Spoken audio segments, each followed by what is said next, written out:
welcome to the show once again. First, let's give some sympathies and prayers to Michael Fatialofa, the Worcester Warriors lock forward, former Hurricanes player who had a nasty injury during the last weekend's game against Aries, and as a result, he was taken into the hospital, and as a result, he had to go through a special surgery immediately, and he's still recovering process, and all our rugby fraternities wish and pray with him for a speedy recovery.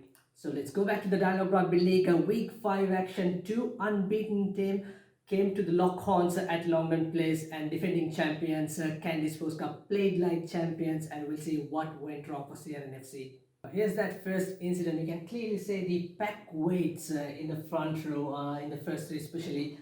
You can see without a gun, I'm not really sure whether he's 123 kg, but if he's not 123, if he's in the likes of perhaps like someone like Lasida Atanagoda, where his opposite number is probably 105, something kind of like that, as you can see here, 109 and 105. I think Kandy Sports Club had like 30 kg in terms of their pack weight.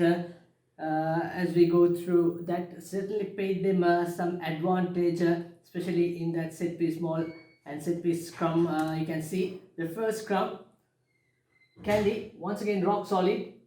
They certainly had the advantage, as you can see, and this is where the class came in. Roshan Veeraratne sending to Thunder Ratwate, playing as the first receiver, and lovely run by Nigel Ratwate, and a long cutout pass coming the period. The former CR captain comes and scores the first try. So that is one spectacular set piece try. We witnessed plenty of set piece tries, not only in this game, in this season by Kandy Sports Club. And the other one that I want to go through is their second try. But here you can see another good set piece. Amalka Gunaratna looking for options. But what is so special is on all their set piece scrum, Kandy Sports Club, look how well they are positioning their winger. The extra man comes into attacking line. That's a real threat. That takes numbers out wide. And also look at CR&FC's line spread. They are not rushing really enough. And look at the numbers. There have to be a flat line here perhaps.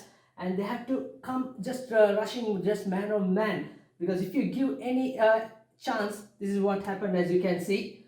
And it was taken nicely by Buddhima Piratna. And you can see another good offload coming. That was sensational. But Janid Dilshan, we have seen how good his attacking play, but this time he missed in this game perhaps 3 or 4 tackles, and some of them are very crucial. As a result, Dhanush Dayan scoring that try. No Tilna Vijay Singh, it doesn't matter. Dhanush Dayan still handy as Tilna in terms of attacking line. That is another incident which I wanted to show. And again, look at the other incident. Now, once again, Thandaratwata to Kalinda Pereira. Again here, he should have done it better. Unfortunately, again, Salun Herat misses that tackle. So, quite a lot of missed tackles, I'm sure. CR&FC will not willing to take these stats into account. They don't want to. But that sensational offload by Thandaratwata, the man of the match, was outstanding. Well, CR&FC allowing 5 tries for defending champions in that first half. It's something not we often used to see, but that is really not acceptable in the class of CR&FC. But here, it took so long for them to understand coming into that second half. Now, you can see a bit of rush defense coming in this time around. Straight away into Nigel Ratwate. This is what he should have done in the first half. As a result, Rizal fighting made some good space in terms of gaining territory. Yes, CR&FC bounced back in the second half, but it was too little too late on that occasion. They took in fact too long to settle down with their attacking or defending terms. Kandy actually didn't do much of mistakes on that game, but were they a bit of complacent in that third quarter, especially where CR&FC scored those tries? And also, I'm not really agree with these two players just standing and watching. They should have gone to support the kickoff Kavinda Di Costa, because if the players in front of them can go, it's their responsibility to go back and chase until the try line. So there could be a possible chance to stop this try, but anyway, Jan Dilshan, the man, despite missing those few tackles, still a long way for him to learn and a long way for him to grow as a proper number 12 or number 13. But Anyway, he scored that try. As a result, he is the top try scorer in the Dialog Rugby League thus far. Angamana coming as the first receiver or second receiver rather. Chanaka Chandimal sending the ball out wide. This is the luxury that Kandy have. Nigel and Kavindra Rathwate.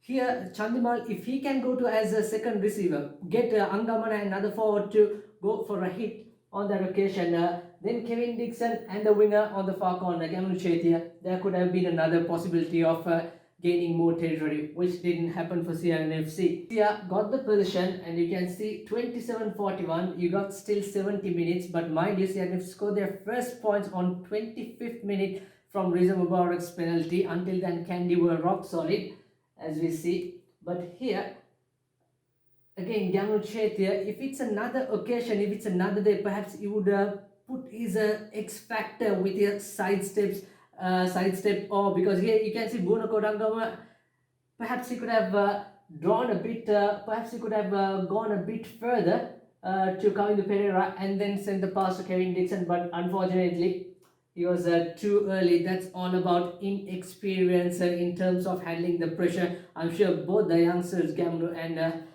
Janil Dilshan, will bounce back, but Kandy, they are really playing well, so it's going to be a nightmare for CH&FC unless they do a miracle in the week 6 of Dialog Rugby League.